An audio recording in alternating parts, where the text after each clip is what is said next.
Hello hello hello hello hello hello hello नमस्कार, जय श्री राम, जय हिंद। क्या हाल चाल है आप सब लोगों के। चैनल में आप लोगों का एक बार फिर से स्वागत है। तो फाइनली कल रात को आपके भाई ने धुरंधर द रिवेंज मूवी देखी। Of course I got my own point of view about the film. वो मैं आपके साथ इस वीडियो में शेयर करूंगा। पाकिस्तान में इस मूवी के क्या रिपल इफेक्ट्स हो रहे हैं उसके बारे में डिस्कशन करूंगा। हिंदुस्तान में प्रोबेबली इस समय कौन एक आईएसआई का एजेंट आपके सामने खुलेआम खुले तौर पे घूम रहा है उसके बारे में थोड़ी सी इंफॉर्मेशन दूंगा। और आपके साथ इवेंचुअली उस चीज़ के बारे में बात करूंगा जिसके बारे में हर कोई बात कर रहा है। वो ये कि क्या ये फिल्म एक प्रोपेगेंडा फिल्म है। तो मेरा रिक्वेस्ट है आपसे कि वीडियो ज़्यादा लंबा नहीं है, अंत तक ज़रूर देखना। और हाँ, वीडियो देखने के बाद अपने विचारों को ज़रूर प्रकट करना। इस वीडियो को एक मूवी रिव्यू की तरह तो बिल्कुल भी ट्रीट मत करना, क्योंकि सिनेमाटोग्राफी कैसी थी, बैकग्राउंड म्यूजिक कैसा था, एक्टिंग कैसी थी, ये सब चीज़ें ज़्यादा डिस्कस नहीं करना चाहता मैं, ना उनके बारे में ज़्यादा बात करूंगा। हार्ट टू हार्ट कॉन्वर्सेशन करने की कोशिश करेंगे। इस मूवी को जब मैंने देखा, व्हेन द मूवी स्टार्टेड, मुझे एग्जैक्टली वही feelings I in the first 15-20 minutes जो मुझे कश्मीर फाइल्स देखते हुए नजर आई थी, जो फीलिंग्स उस समय मेरे मन में उठी थी। इफ यू रिकॉल, जब मैंने कश्मीर फाइल्स देखी थी और आप लोगों के साथ कॉन्वर्सेशन किया था, मैंने एक छोटा सा वीडियो डाला था, डिस्क्रिप्शन बॉक्स में लिंक दिया हुआ है, देख लेना in case you want to watch it. उस मूवी में मैं हिला नहीं था, ना मैं इंटरवल के दौरान बाहर गया, ना मैंने कुछ खाया पिया। I just sat, watched the movie and observed and saw everything that was being showcased on the screen. Of course सारी चीज़ें मुझे एज इट इज़ डिटेल में पता थी, क्योंकि यूट्यूब भी कर रहे हैं, प्लस हिस्ट्री पढ़ना थोड़ा शौक है, तो आई हैड एन आइडिया कि क्या दिखाया जाएगा। धुरंधर में even though we knew most of the things, but इतनी डिटेल्ड तरीके से जो चीज़ें दिखाई गई है वो नहीं पता थी। और फर्स्ट 15-20 मिनट्स को मैं कश्मीर फाइल्स से क्यों कनेक्ट कर रहा हूँ, पहले वो बता देता हूँ आप लोगों को। तो कश्मीर फाइल्स में जब बीके गांजू, जो कि टेलीकॉम इंजीनियर थे, जिनको 1990 में जब रलिफ किया गया जिहादियों के द्वारा, मुसलमानों के द्वारा, आतंकियों के द्वारा, पूरी कौम के द्वारा हिंदुओं को रलिफ सलिफ वलिफ, यानी कि इधर यू रन, इधर यू कन्वर्ट और इधर you die, that was the option given. जो मस्जिदों से आवाज़ें निकल रही थी लाउड स्पीकर्स में, वो बोला गया। उस दौरान पे एक टेलीकॉम इंजीनियर थे बीके गांजू, जिनको उनके ही नेबर की निशानदेही के ऊपर पहचाना गया, उनकी घर की लोकेशन बताई गई, फिर ये ऊपर बताया गया कि कैसे वो राइस के जो ड्रम थे उसके अंदर छुप के बैठे हुए थे, तो उसमें गोली मार के उनकी हत्या करी गई थी।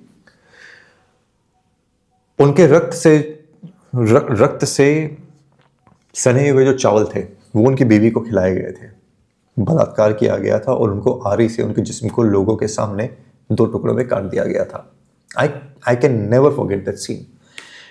ऐसे सीन्स को स्क्रीन पे देखना एक अलग चीज होती है, और ऐसे सीन्स को किसी ने जिया हो ये सोचकर एक अलग सेंसेशन दिमाग के अंदर आता है। बिकॉज सीन्स देख के of course we get goosebumps and we feel sad, we feel connected to the whole theory of how it must have happened. But वो थ्योरी जो प्रैक्टिकल तरीके से एग्जीक्यूट करी जा रही होती है, उस चीज को आप और मैं इमेजिन में नहीं कर सकते वो कितना पेनफुल होता है। एक पति के मारा जाना, उसके खून से रक्त चावल का आपके मुंह में ठूसे जाना, आपके बच्चों के मुंह में ठूसे जाना, आपका बलात्कार होना और फिर आपके जिस्म को काट देना, और उसके बाद पूरे हिंदुस्तान का ये कहना कि ये तो झूठ दिखाया गया है, ऐसा कुछ भी नहीं हुआ था। धुरंधर में first 20 minutes were the same moments. धुरंधर में एक सीन है जब रणवीर सिंह अपनी बहन को ढूंढते हुए एक अपना रक्त चरित्र दिखाते हैं। He annihilates a whole family just to find his sister. And frankly speaking, जब वो सीन चल रहा था तो obviously we knew and I knew कि इनकी बहन को किडनैप कर लिया गया है। Of course, when you kidnap someone, all these elements they rape and they abuse, they do everything. But the moment he reaches his sister, और वो जो सीन जिस तरीके से दिखाया गया है, the way his sister reacts, the way Ranveer Singh reacts. I've never been a great fan of Ranveer Singh's acting, but this scene, ये सीन जो है, it made me think and I could feel the tears in my eyes. मेरी आंखों में वो आंसू महसूस हो रहे थे मुझे। एंड जब मैं घर वापस आ रहा था अपने दोस्त के साथ, राहुल के साथ, I watch the movie, we had this discussion कि यार ये किसी भाई को ना देखना पड़े। भाई, माँ बाप, बेटा, जो भी किसी भी महिला का कोई भी कनेक्शन हो, वो मौत उसको मिल जाए, पर वो चीज़ उसको कभी ना देखनी पड़े जो उस भाई को उस बहन के उस रूप में, उस मोमेंट में जो उसने देखा। That is something that I will never be able to take out of my head. And अगर कोई मुझे ये बोलेगा कि ये प्रोपागेंडा है, एग्जेजरेट करके दिखाया गया, I will not accept it, because ऐसी चीज़ें हिंदुस्तान में हुई हैं। विभाजन के समय पे भी हुई है, पंजाब में जब टेररिज्म चल रहा था उस टाइम भी हुई हैं, और आज भी होती हैं। ऐसा नहीं है कि ये बंद हो गई है, ये चीज़ें आज भी होती हैं। ये कई केसेस आपको सुनने में मिलते हैं जहाँ पे किसी ने किसी का रेप किया और फिर उसका बदला लेने की कोशिश करी जाती है फैमिली के द्वारा, तो उनको गलत साबित करने की कोशिश करी जाती है, जो कि जनरल रिएक्शन है सोसाइटी का। रिसेंटली आई डू रिकॉल एक केस हुआ था जहाँ पे एक बहन का रेप हो गया था, तो उसके भाई ने 2 लोगों का कत्ल किया था। तो मीडिया वालों ने जब उससे पूछा कि आपने ऐसा क्यों किया, तो उसने बोला कि उन्होंने मेरी बहन के साथ बदसलूकी करी तो मैं उसको कैसे छोड़ देता, मैं कैसा भाई होता। कहता आपने कानून का सहारा क्यों नहीं लिया, कहता कानून से मैंने मदद लेने की कोशिश करी, they did not help me, तो मार दिया, और मुझे इसका कोई दुख भी नहीं है। तो ये जो सीन है जो रणवीर सिंह ने पोर्ट्रे किया, I could just but it's hard to explain कि उस भाई की मनोदशा क्या रही होगी। और यही चीज़ कश्मीर फाइल्स देखते हुए मुझे फील हुई थी। अब धुरंधर को भारत में प्रोपेगेंडा मूवी बोला जा रहा है। सबसे पहले ध्रुव राठी ने इसकी शुरुआत करी थी, तो सबसे पहले तो ध्रुव भैया थैंक यू इस मूवी का प्रमोशन करने के लिए। प्रोपेगेंडा वाले एंगल पे मैं लास्ट में आऊँगा, पर इस फिल्म का रिपल इफेक्ट पाकिस्तान में क्या हो रहा है उसके 2 छोटे छोटे एग्जाम्पल आपको दे देता हूँ, और क्या चिंदी चोर नेशन है उसका भी आपको सबूत दे देता हूँ। तो पाकिस्तान में इस समय एक ड्राइव चल रहा है। धुरंधर को देख के पाकिस्तानी सरकार को ये हो गया कि भाई इनके तो एजेंट पता नहीं कहाँ कहाँ छिपे हुए होंगे। तो अपेरेंटली 66,000 भिखारियों को जो है डिटेन किया गया है। उनमें से कई लोग जो हैं दूसरे देश के भी निकले हैं, तो ऐसा कहा जा रहा है कि उनको डिपोर्ट किया जा रहा है। एक्सक्यूज ये दिया जा रहा है कि सड़कों को साफ करने के लिए, पाकिस्तान को भिखारी मुक्त बनाने के लिए बेसिकली ये ड्राइव जो है चलाया जा रहा है। पर अगर वो लॉजिक होता तो भाई फिर तो पूरे पाकिस्तान की जनता को कहीं ना कहीं भेजना पड़ता, क्योंकि पूरा का पूरा नेशन ही भिखारी है। अब ऑब्वियस सी बात है, कुछ कम्युनिस्ट और कुछ leftist portals, websites, magazines, newspapers जो हमारे हिंदुस्तान में काम करते हैं, उनको शौक है फैक्ट चेक करने का। तो वो फैक्ट चेक करके कह रहे हैं कि ऐसा कुछ नहीं है, तो 2025 से चल रहा है और पाकिस्तान जो है उसका इस ड्राइव से, धुरंधर से कोई लेना देना नहीं है। मेरी समझ में ये नहीं आता, किसी भी देश का तंत्र, चाहे वो मीडिया हो, पीआर हो, नैरेटिव गढ़ने वाले लॉबिस्ट हों, जो भी हो, उनका काम होता है अपने देश के प्रोपेगेंडा को आगे बढ़ाना। लेकिन यहाँ पे हमारे वाले जो हैं दूसरों की हेल्प करने में लगे हुए रहते हैं। बट पाकिस्तान में जैसे मैंने बताया 66,000 भिखारियों को अरेस्ट किया गया है, सड़क से उठाया गया है, ये कहते हुए और ये सोचते हुए कि ये कोई ना कोई जासूस हो सकता है। शाहिद आफरीदी, एक और जिहादी टेररिस्ट साला मुल्ला कटवा, उसने भी अभी रिसेंटली एक कमेंट दिया है मेरे ख्याल में, जहाँ पे ही सेड कि अब तो मैं किसी से भी बात करता हूँ पाकिस्तान में तो ऐसा लगता है कि ये कोई एजेंट तो नहीं है, हर कोई मुझे एजेंट सा नजर आता है। तो पाकिस्तान के अंदर हमने वो एक संदेह का कीड़ा तो डाल दिया है कि भैया आप के बीच में कोई भी एक धुरंधर, हमारा हमजा जो है, हमजा मीर आपके बीच में हो सकता है।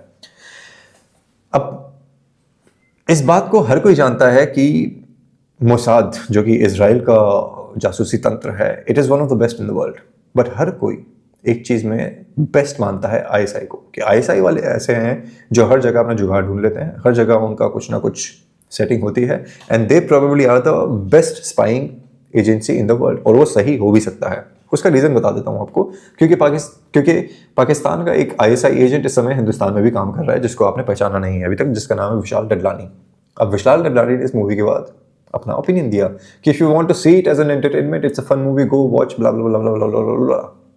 पर ये सिर्फ हेट्रेड फैला रही है, ये प्रोपेगेंडा है, ये गलत है, ये है, वो है, फलाना ढिमकाना। अगेन प्रोपेगेंडा के ऊपर आगे डिटेल में बात करेंगे, किसने क्या बोला एंड स्टफ लाइक दैट, और अपना भी पॉइंट ऑफ व्यू दूंगा मैं। बट विशाल डडलानी अपने आप को किसी भी तरीके से सेफगार्ड नहीं कर पा रहा है। विशाल डडलानी ने बहुत सारे ऐसे स्टेटमेंट्स दिए हैं जहाँ पे ये तो साबित होता है कि वो पाकिस्तानी लविंग एक इंसान है, और वो तभी हो सकता है जब वो जमील मामू की तरह हो, यानी कि उनके द्वारा बैठाया हुआ एक एजेंट। और कोई बड़ी बात नहीं है, ये एजेंट हो भी सकता है, क्योंकि इसी तरीके से रिक्रूटिंग करी जाती है और बड़े बड़े प्रोफाइल पे लोगों को बैठाया जाता है।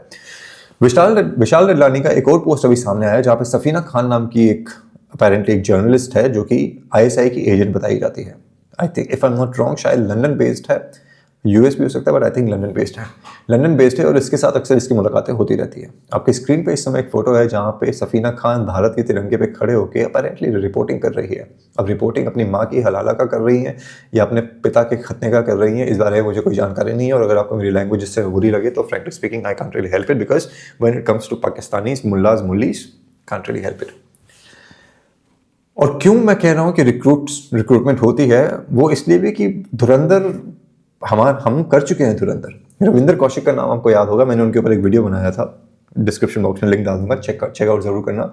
रविंदर कौशिक नाम का एक इंसान था जो भारत में रॉ के द्वारा रिक्रूट किया गया था और उसको पाकिस्तानी मिलिट्री के अंदर इंप्लीमेंट किया गया था। उसका खत्मा भी करवाया गया था, अरबी उनको सिखाई गई, उर्दू सिखाई गई, किस तरीके से इस्लाम को फॉलो किया जाता है सब कुछ सिखाया गया। और पाकिस्तान की मिलिट्री के अंदर बहुत ऊंचे पद तक पहुंच चुके थे वो। ये अलग बात है कि भारत से एक और एजेंट बाद में गया था, वो पकड़ा गया था और उसके मुंह खोलने की वजह से रविंदर कौशिक की जो है उनका खुलासा हो गया था। अब वो जो दूसरा एजेंट पकड़ा गया था, if I am not wrong, वो भी एक मुल्ला था, पर ठीक है, भारत का एजेंट था तो क्या ही बोल सकते हैं। तो रविंदर कौशिक जो धुरंधर थे वो ऑलरेडी एक ऐसे मिशन पे जा चुके थे पाकिस्तान के अंदर जो कि जमील मामू के द्वारा दिखाया गया है हाई प्रोफाइल पे। और अगर वो पकड़े नहीं जाते तो मिलिट्री के अंदर प्रोबेबली वो आईएसआई के हेडवेट और आगे भी बहुत कुछ बन जाते और भारत का एक बहुत बड़ा एसेट पाकिस्तानी मिलिट्री में होता और पाकिस्तानी एडमिनिस्ट्रेशन में होता। और यही वो कारण है जिसकी वजह से मैं आपको बताने की समझाने की कोशिश कर रहा हूँ कि विशाल डडलानी जैसे लोग आईएसआई के एजेंट हो सकते हैं, क्योंकि आईएसआई के एजेंट इस देश के अंदर बहुत हैं। सबसे बड़ा एजेंट इंडिया के बाहर बैठा हुआ है ध्रुव राठी। ध्रुव राठी भी एक आईएसआई का एजेंट है और वो आईएसआई का एजेंट इसलिए है क्योंकि पाकिस्तान के बारे में जब भी भारत कोई बात करता है, पाकिस्तान को जब भी एक्सपोज करने की कोशिश करता है, तो ध्रुव राठी हमेशा पाकिस्तान को डिफेंड करने के लिए आ जाता है। अब जो इंसान भारत में पैदा हुआ, जिसके बाप का नाम अपेरेंटली हिंदुस्तान से रिलेटेड है, जिसका खुद का बर्थ सर्टिफिकेट हिंदुस्तान में पब्लिश हुआ है, उसको छापा गया है, वो अगर पाकिस्तान को डिफेंड करे तो उसका मकसद सिर्फ एक ही हो सकता है, वो है आईएसआई से पैसा लेना और इस देश को खोखला करना, जो कि ध्रुव राठी जैसे इंसान करते हैं, जो कि विशाल डडलानी जैसे इंसान करते हैं। अब ध्रुव राठी बड़ा ही स्पेशल केस है क्योंकि ध्रुव राठी ने काफी समय पहले ये कहा था, किसी ने एक मूवी के बारे में बात करी थी तो, कि अगर तुम्हें पसंद नहीं है खुद से बना लो, खुद से देख लो। तो भैया अगर तुम्हें धुरंधर पसंद नहीं है खुद से बना के खुद से देख लो। और पता नहीं, तुम तो वैसे भी कोई ना कोई मूवी तुमने बनाई रखी होगी क्योंकि तुम्हारे घर के अंदर तो एज इट इज एक नाजी भी है जिसका जेंडर फीमेल है। ब्रेन वॉशिंग तो तुम्हारी मेरे ख्याल में वहीं से शुरू हुई होगी। पापा अरविंद केजरीवाल ने तो पैसे दिए ही दिए थे। अब पापा अरविंद केजरीवाल ने पैसे दिए थे जिसके माध्यम से ध्रुव राठी अपनी जिंदगी में बड़ा हुआ, क्योंकि he was the video editor of आम आदमी पार्टी। वहां से इसकी फंडिंग शुरू हुई। खालिस्तान का मूवमेंट जो है वो यूएस के द्वारा और पाकिस्तान के द्वारा फंड किया जाता है। अरविंद केजरीवाल ने बोला था कि अगर जरूरत पड़ी भी तो पंजाब को अलग कर देंगे, खालिस्तान का पीएम बन जाऊंगा। और ये खुलासा उनके ही पार्टी के एक इंसान ने किया हुआ है, Kumar Ravi, if I recall the name correctly, Ravi कुछ नाम है ना, जो भी आजकल तो प्रवचन देते हैं। वो एक ज़माने में पोएट हुआ करते थे, फिर क्रांतिकारी हुआ करते थे, अब प्रवचन दे के सनातनी बन गए हैं।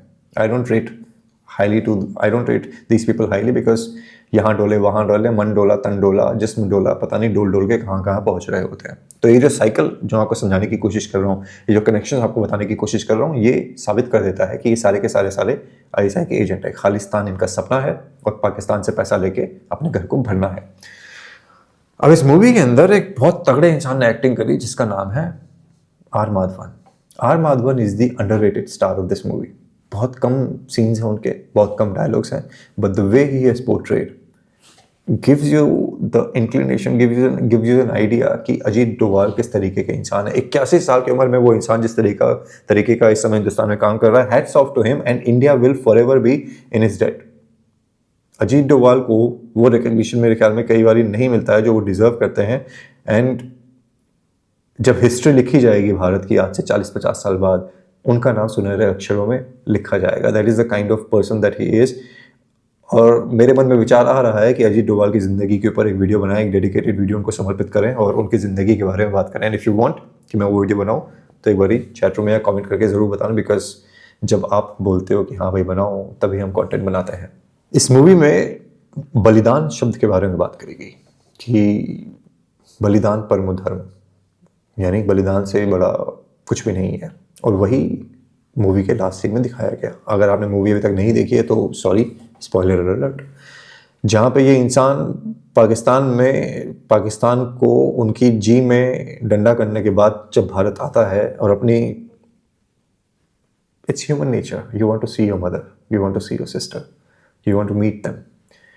वो अपनी माँ से मिलने के लिए जाता है, उसके घर के बाहर तक उसकी चौखट पे खड़ा होता है, अपनी माँ को निहारता है, अपनी माँ को देखता है, उसकी माँ की नज़र उस पर नहीं पड़ती है, पर वो उनके पास इसलिए नहीं जा पाता क्योंकि ही नोज कि they have come to the realisation, they have accepted the fact कि उनका बेटा इस जिंदगी में नहीं है, ही इज डेड, व्हाटएवर।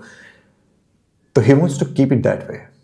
वो उनके ऊपर कोई आँच नहीं आने देना चाहता, और यही वो वजह है कि वो मुड़ता है और वापस चला जाता है। दैट इज द बलिदान he makes, that is the sacrifice that he makes. And at times we don't even realise this कि हमारे जवान, हमारे स्पाइस, हमारे एडमिनिस्ट्रेटर्स किस तरीके के सेक्रीफाइसेस अपने देश के लिए दे रहे होते हैं, which we hardly acknowledge. And with all due respect, Ajit Doval के बारे में मैंने भी बात करी है, बट इस देश में बहुत से अजीत डोभाल हैं जिनके नाम आपको पता नहीं है। इस देश में ऐसे कई अजीत डोभाल हैं जिन्होंने बहुत बेहतरीन कंट्रीब्यूशन दे के आपकी और हमारी सुरक्षा की जिम्मेदारी अपने कंधों पर ली, उनको बखूबी निभाया और ये इंश्योर किया कि ज़्यादा से ज़्यादा टेररिस्ट अटैक्स को, ज़्यादा से ज़्यादा अटेम्प्ट्स टू हार्म इंडिया उनको रोका जा सके। रिमेंबर, सबको ये थ्योरी पता है कि हमारी एजेंसीज को हर दिन सक्सेसफुल होना होता है इस देश की रक्षा करने के लिए, and terrorist have to succeed only once, सिर्फ एक बारी। और यही वो वजह है कि मैं कह रहा हूँ कि अजीत डोभाल के अलावा बहुत सारे ऐसे लोग हैं जिनके नाम हमें पता नहीं है, एंड उनको उनका ड्यू रिकग्निशन मिलना चाहिए, बट कभी मिलेगा नहीं। उनके नाम कभी सामने आ नहीं सकते, उनकी फैमिलीज़ को वो रिकग्निशन, वो फेम या फिर वो नाम नहीं मिलता जो शायद वो डिज़र्व करते हैं। But then again, that's the reality of serving your nation. A lot of things that you do go unseen, unnoticed, yet they play a very important role in how the history is shaped। और यही हिंदुस्तान में इस समय चल रहा है। ये जो इंडिया है, घर में घुसेगा भी, मारेगा भी, ये नरेंद्र मोदी के टाइम पे हुआ है, इस बात को कोई झुठला नहीं सकता। वो जो थ्योरी हम सबको पता थी और जिसके बारे में मैं भी अपने दोस्तों से कई बार डिस्कशन करता था कि भाई ये जो पाकिस्तान में हो रहा है ना, कि अननोन गनमैन पेले जा रहे, ये कुछ ना कुछ हो, हम ही कर रहे हैं। और मेरे दोस्त भी कहते थे कि भाई कर तो हम ही रहे हैं, बट कौन ही इस चीज़ को एक्सेप्ट करेगा। और ये अच्छी बात है, India should be doing that, क्योंकि जिस तरीके से ये सामने से आके हमारे घर में घुस के लोगों को मौत की घाट उतार देते हैं, स्पेशली हिंदुओं को टारगेट करके पैंट उतार के उनका खतना हुआ है कि नहीं, कलमा आता है कि नहीं, ये सब चीज़ें देख के it makes sense to kill them. So why is this movie called और being called a propaganda film?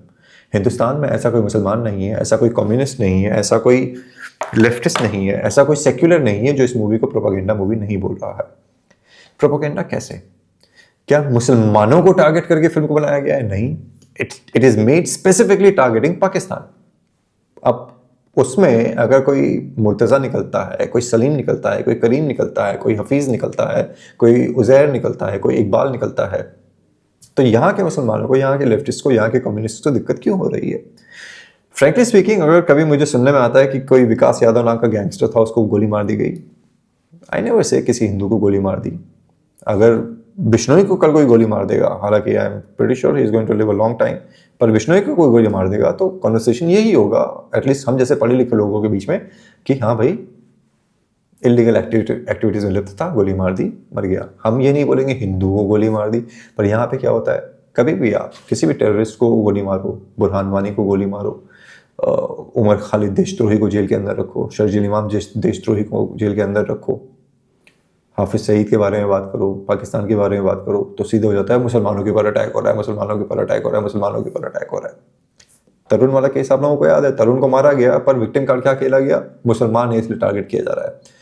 अभी एलपीजी गैस के जो क्राइसिस चल रहे हैं, एक बंदा पकड़ा गया कोलकाता या बंगाल में मेरे ख्याल में 55 सिलेंडर्स के साथ, मुसलमान है इसलिए उसके बारे में बात हो रही है। भाई एक दूसरे बंदे, हिंदू बंदे ने भी करी थी, उसके बारे में भी बात हुई थी न्यूज़ मीडिया में, उसके बारे में किसी ने नहीं बोला कि वो हिंदू है, सबने सिर्फ नाम लेके बताया कि इसने होर्डिंग करी। उसी तरीके से उस इंसान के बारे में बताया कि इसने होर्डिंग करी, बट मुसलमान है, मुसलमान है, मुसलमान है।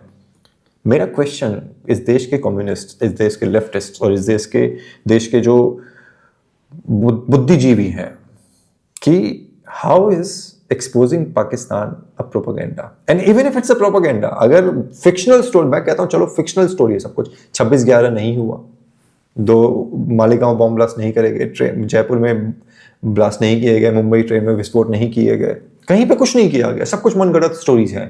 सब कुछ मीडिया का क्रिएशन है, किसी के परिवार ने कोई भी जान नहीं खोई, सब कुछ मनगढ़ंत है। Even if that is the case to be, अगर वो फिक्शनल है भी, अगर पाकिस्तान के ऊपर वो बनाया जा रहा है तो आपको दिक्कत क्यों हो रही है? बट देन आई रियलाइज्ड कि फ़लस्तीन में कुछ होता है, फ्री फ़लस्तीन, हिंदुस्तान में दिक्कत। फ्रांस में कुछ होता है, मैक्रोन के पोस्टर ज़मीन पे भिंडी बाजार में लगा के, हिंदुस्तान में दिक्कत। अगर ईरान के ऊपर हमला हो रहा है, हिंदुस्तान के अंदर दिक्कत। तो बेसिकली धर्म का कनेक्शन है, धर्म का रिलेशन है, उसके आगे पीछे कुछ भी देखना नहीं है। क्योंकि अगर हिंदुस्तानी होते तो बांग्लादेश में जो हिंदुओं को मारा जा रहा है उसके बारे में भी बात करते, पाकिस्तान में जो हिंदुओं को ख़त्म किया गया उसके बारे में भी बात करते, हिंदुओं को दूसरी जगहों पे, दूसरी लोकेशन पे अगर कोई दिक्कत होती है उसके बारे में बात करते, बट नहीं, सिर्फ और सिर्फ धर्म का रिलेशनशिप। ये इस्लाम का प्रोपेगेंडा है, सत्य नहीं है, प्रोपेगेंडा है। क्योंकि सत्य नाम की तो कोई चीज़ होती नहीं है, हर चीज़ प्रोपेगेंडा होता है, और प्रोपेगेंडा को अगर आप प्रोपेगेंडा के नाम से पुकारें तो इट्स कूल। तो इस्लाम का ये प्रोपेगेंडा है जहाँ पे कभी भी अपनी मिस्टेक नहीं मानी जाती है, कभी भी टेररिज्म करते हैं इसके बारे में बात नहीं करी जाती है, मदरसे में बच्चों को ब्रेन वॉश किया जाता है उसके बारे में बात नहीं करी जाती है, महिलाओं के साथ दुष्कर्म किए जाते हैं उसके बारे में बात नहीं करी जाती है, आईसिस बीवियों के नाम से लड़कियां फेमस है क्योंकि बच्चा पैदा करने की मशीन उन्हें बनाया जाता है उसके बारे में बात नहीं करी जाती है, नेक्रोफीलिया के बारे में बात नहीं करी जाती है, तहर्रुश के बारे में बात नहीं करी जाती है, और कभी भी ये नहीं कहा जाता है कि हाँ भाई हमारे अंदर कुछ दिक्कत है, क्योंकि अपेरेंटली इस्लाम के अंदर कोई भी दिक्कत नहीं है। बट हम जैसे डॉक्टर्स आप लोगों के साथ अक्सर ऐसे वीडियोस लाते रहते हैं जहां पे हम इनको एक्सपोज करते रहते हैं। धुरंधर movie, again this is not a movie review, ये मैं आपसे हार्ट टू हार्ट बात करने के लिए आया हूं और कुछ कुछ एग्जांपल्स देके चीज़ें आपको समझाने के लिए आया हूं। मैं सेक्युलर नहीं हूं, मैं ईद पे जाके लोगों के घर पे खाना नहीं खाता, मैं उनको उनका हाथ जोड़ के वो सलाम वलाम जो बोलते हैं ना वो सब नहीं करता, मेरे अंदर वो नहीं है। मैं ये नहीं कहता कि सबको गोली मार दो, पर हाँ, I don't like them being here. That's the reality of life. And धुरंधर जैसी मूवीज इन लोगों को एक्सपोज कर रही है। अब आदित्य धर ने एक बेंचमार्क सेट कर दिया है, and nothing can go below this. Will we support people like him? I doubt it. उसका रीजन बताता हूं आपको। कश्मीर फाइल्स आई, हर किसी ने कश्मीर फाइल्स देखी, थिएटर में जाके मूवी को हिट भी कराया। Bengal files, no one saw it. Udaipur files जैसी film, no one saw it. Vaccine files कोई देखने के लिए नहीं गया। आप लोगों को कुछ फिल्म मेकर्स के लिए एंड कुछ टॉपिक्स के लिए ब्लाइंड फॉलोअर बनना पड़ेगा, अंधभक्त बनना पड़ेगा एक्चुअली में, wherein if it comes go watch it, क्योंकि कहीं ना कहीं उस तरफ मिर्ची लगने वाली है। उस मिर्ची में आग में घी देने के लिए आपको थिएटर्स भरने पड़ेंगे। And if you don't do it then you are failing people like Aditya Dhar and others like him who are trying to bring your reality to you। आपके सामने वो सच लाने की कोशिश कर रहे हैं पर आप उनको वो सपोर्ट नहीं कर रहे हैं। अब जैसे हमारे साथ भी है, हम दूसरों को तो क्या ही बोला, हमारे YouTube के सब्सक्राइबर भी है भाई जो कुछ स्पेसिफिक वीडियोस को देखते हैं, स्पेशली अगर मसाला होता है तो, और कुछ जो सीरियस टॉपिक्स होते हैं उनको नहीं देखते हैं। हमारे फॉलोअर्स ध्रुव राठे के फॉलोअर्स जैसे नहीं है, ये मैं पूरे खुले दिल से कह रहा हूँ। कंप्लेन के तौर पे ले लो या फिर एनालिसिस के तौर पे ले लो, ध्रुव राठे अगर अपने नाम की तरह टट्टी भी कर देगा ना एक वीडियो में, वो भी डाल देगा, वो भी लाखों उसके फॉलोअर्स देख लेते हैं, उसकी तारीफ कर देंगे, अरे ध्रुव भैया क्या बढ़िया कलर की निकली आज तो, कल रात को फाइबर्स ज़्यादा खा लिए थे क्या, क्लीन खाया होगा, नॉनवेज नहीं खाया होगा, देखो कितना खूबसूरत शेप है, कैसे टपाटप टपाटप टपाटप। क्या ही बात कर रहा हूँ यार मैं, but that is the kind of frustration I have for people like him and for Hindus जो कि ब्लाइंड सपोर्ट नहीं करते हिंदू को। एक मुसलमान कहीं पे कुछ पीट रहा होता है, 100 एक सेकंड में खड़े हो जाते हैं। एक हिंदू कहीं पिट रहा होता है, बाजू से सब निकल जाते हैं। आप इस मेंटालिटी को चेंज करिए। If you want this nation to survive, हिंदुओं को यूनाइट होना पड़ेगा। एक हिंदू को मुसीबत में देखते हो, खड़े हो। एक हिंदू कुछ बताने की कोशिश कर रहा है, सपोर्ट करो। सिर्फ कच्चा बादाम देख के उनको शेयर करने की जरूरत नहीं है, या फिर हिंदुस्तानी भाव नहीं जो आपकी ही माँ बहन की गालियां देखे आपका ही सपोर्ट लेके चला गया, वो तो चला गया और सेक्युलर बन गया, सलमान की गोद में जाके बैठ गया। आपने क्या कर लिया, बाबा जी का ठुल्लू। तो जिस तरीके से रणवीर सिंह ने बोला था मेरे घंटे से, उसी तरीके से आप लोगों को इनको बोलना पड़ेगा, तुम्हें हम सपोर्ट करेंगे घंटे से। तो उस घंटे को बजाना सीखिए और इस देश को जो जिस चीज़ की ज़रूरत है उसमें अपना कंट्रीब्यूशन करिए। ये प्रोपोगेंडा बोल के आपको जो परगलाने की कोशिश करते हैं, रीड। आज के जो जेनजी जो कहते हैं हिंदू मुसलमान मेरे भाई, अगर इतिहास की किताबें आपने नहीं पढ़ी है then please fuck off. Again sorry for my language, but ये जो जेंजी आज सेक्युलर बन के घूम रही है और हिंदू मुसलमान भाई भाई का नारा दे के हर घर से हिडमा निकलेगा, अजमल हम शर्मिंदा है, ये कहते हैं, आई सिंपली से them fuck off. If you do not know history, if you have not read books, if you do not know what has happened, if you do not know the implications of historical incidents, then please fuck off. Will you? And if not, people like me will keep coming every day and will keep telling you secular jhandus to fuck off. That is all that I have to say in this video about Dhurandhar and the propaganda and the ISI agents. मन करे तो channel को subscribe करें. भाषा के लिए क्षमा चाहता हूँ, बट क्षमा नहीं चाहता हूँ. डिस्क्रिप्शन बॉक्स में और भी वीडियोज़ हैं, प्लीज़ वॉच देम.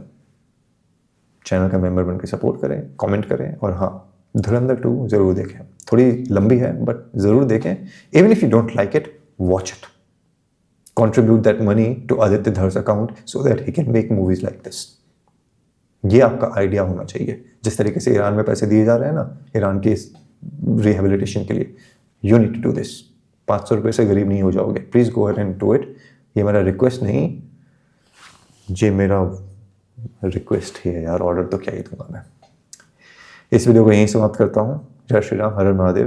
ध्यान रखना.